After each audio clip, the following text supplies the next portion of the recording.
We're coming up to Earth Day, and I'm frustrated that the landscape profession doesn't design more for species other than our own.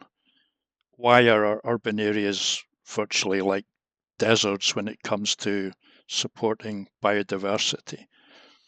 It doesn't have to be that way, right? So you've got data on which plants are available, what numbers they're in nurseries, and whatever information you want to have for multiple species. You can produce lists of plants and you can store that data. For example, butterflies or moths that are verified as belonging or associated with a particular plant. Right? So list of botanical names, habitat, riparian, number of nurseries carrying the plant, the link that I was showing to the actual plant record. This is CalFlora. And then data that you can pull from there to say how many butterflies or moths are verified as being hosted on that plant and how many are there potentially. So you can see that the potential number, these are going to change all the time as science adds more data to this, but you can see a potential number is much higher than the number actually verified in the field. The point is that under this approach, you can filter information. So for example, what I'm saying is look at information. This was provided by WRA, an ecological restoration firm, works in California.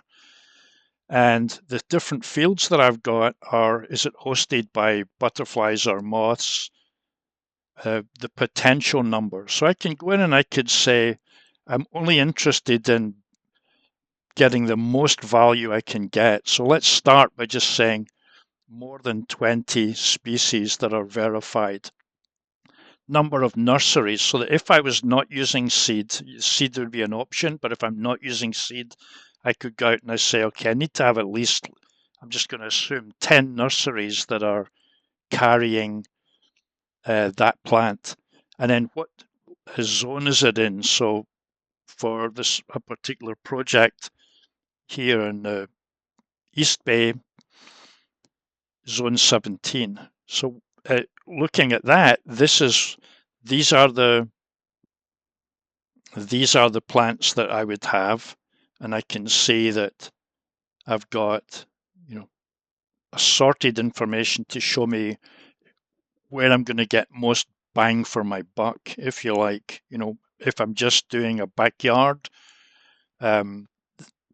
this would be a list of the plants that would satisfy the criteria that I have under here.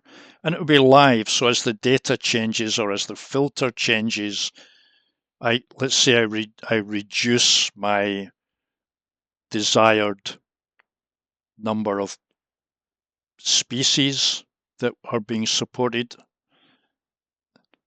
but I increase my number of nurseries that are carrying the plants. I'm getting new data for what the plant should be and what I should be using in a particular situation. Why aren't we using this? Why are we designing for one species with largely aesthetic criteria at the same time as a huge number of our species are on a path to extinction? These are the figures that we have. 20% of 300,000 known plant species. And of course, we don't know all our plant species. They're not all documented. You have to think specifically of flowering plants because so many of our foodstuffs depend on pollinators from the flowering plants. And then there's the red list that says 40% of assessed plant species are in threat of extinction. So following the plants would be the species that are dependent on them, which includes, of course, us. So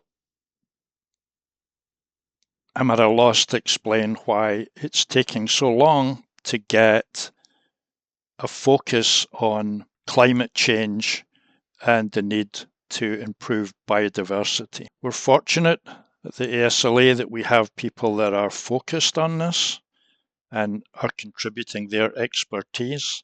But it's up to the majority of us to make the most of digital technology that we have available and convince the public that our urban spaces and the designers for those spaces need to be focused on biodiversity as a critical factor in not just plant survival, but in our survival. We have to stop showing clients pretty pictures, AI generated, of landscapes that don't exist. They're not part of our proposal and not part of the real world. And instead engage them in a process where they can participate with us in solving the problem of biodiversity. It needs to be about education, not just about selling a commodity. And we can work with them to design the proposal and make changes as we go, convincing them of the value of what we're proposing. We can present the site design and modify it live. We can navigate through the site with them, take them to places with groups of representative plants, explaining the value of the plant and why it is where that we think are important, showing our plants. We can change the time of day to show them what the design actually looks like.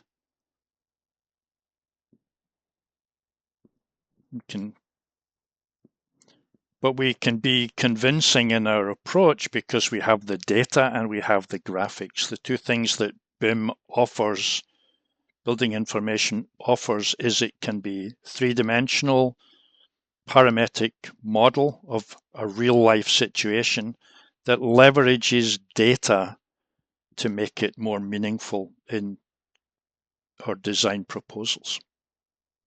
We have to be acting on our convictions now and not later, because the measure of a healthy atmosphere would be 350 parts per million of carbon dioxide, and what we currently have, as shown down here, is more than 400. So there's a good chance that we're actually beyond the tipping point where we can't actually bring it back, or at least the goal should be to bring it back to 350 parts per million or lower.